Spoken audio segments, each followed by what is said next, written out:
Good evening. My name is Charles Darnell.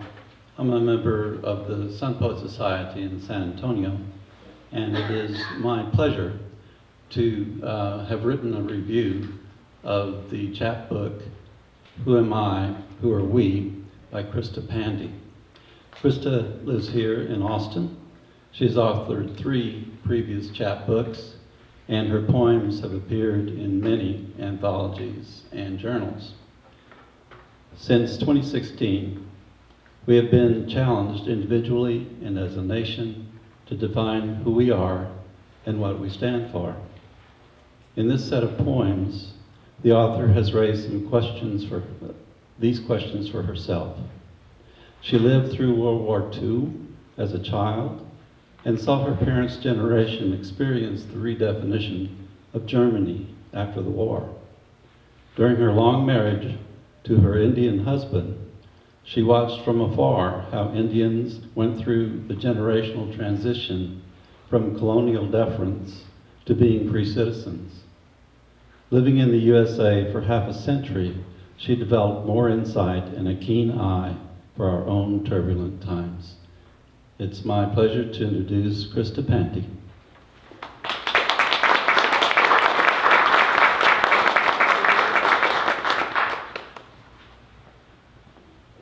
Thank you. Good evening.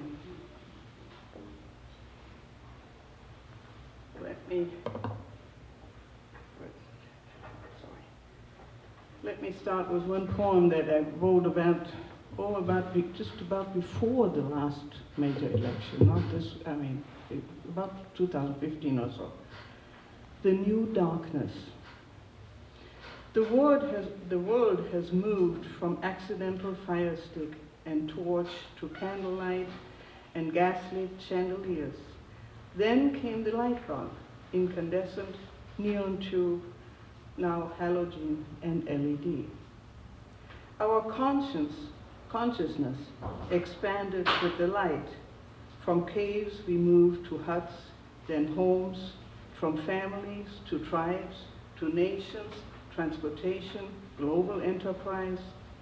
We saw ourselves from space, a lens where human enmity seemed like a technicality.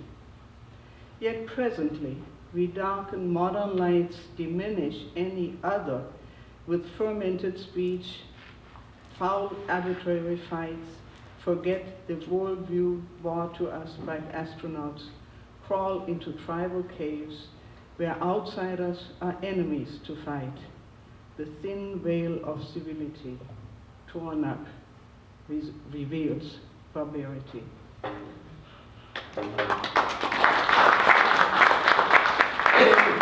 Even though Charles read what I put on the back of this book, maybe I should, since it's called Who Am I and Who Are We, so I'm reading you, this was the Who Are We, now I'll read you one from the Who Am I part. Memories.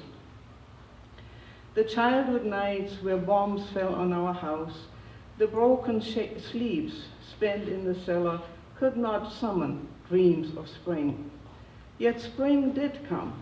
We saw the chestnut tree leaf out, its branches spaced to climb, the fancy rhubarb leaves we children used for hats, the riches of our plums and pears that helped us through the hunger years. Though light has dimmed in old age now, spring turned to summer, fall, and peace. No rhubarb hats, no climbing trees, but seeds we save from fruits and blooms for future harvests give us hope to see with them another spring.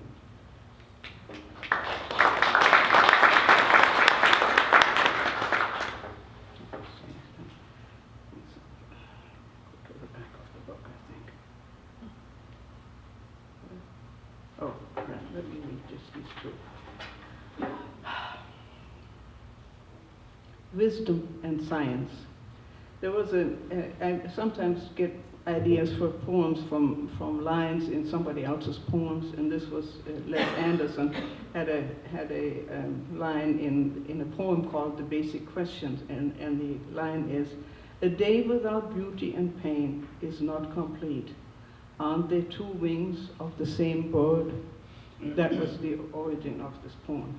And I call it Wisdom and Science. Wisdom and science, why do we see them quarreling like parents facing a divorce? Must they reside in separate homes when they are more like two wings of a bird?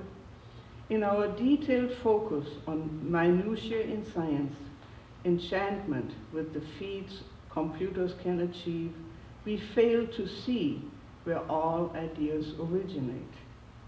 The beauty of an elegant equation that only could have bubbled from divine imagination, the wonders of our nature in their intricate connectedness, a poet's gifted words that floated like a dream into her head, are few examples telling us that all we can explain are things we rediscover when the universe allows receptive minds a glimpse into the vastness of its mysteries.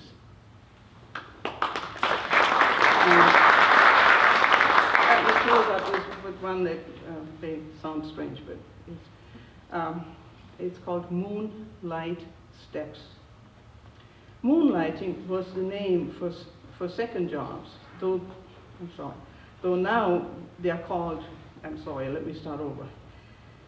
Moonlighting was the name for second jobs, though now they are called gigs, much like to-go requests that used to be called doggy bags. It has been 50 years since one man's first step on the moon was truly mankind's giant leap. Now they talk about colonies to settle there, destroy our moon's romantic love affair. Is our Earth not big enough, or is it just the urge to stretch our technical imagination into the unknown and impossible? That each conquerors of old, who spread out east and west, discovering whole countries full of people not quite like themselves, when they returned, eyes wide with wonder, but also dreams of riches they could plunder, they brought back new ideas. After the conquerors went colonists, and soon the world became more mixed, one major cauldron being the US.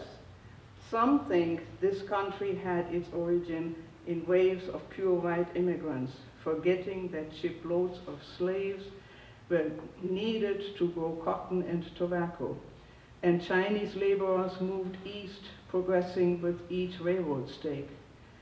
Then they were forced to leave. Now, multicolored hordes program and run our internet. Might they dream of estates on moon? Thank you.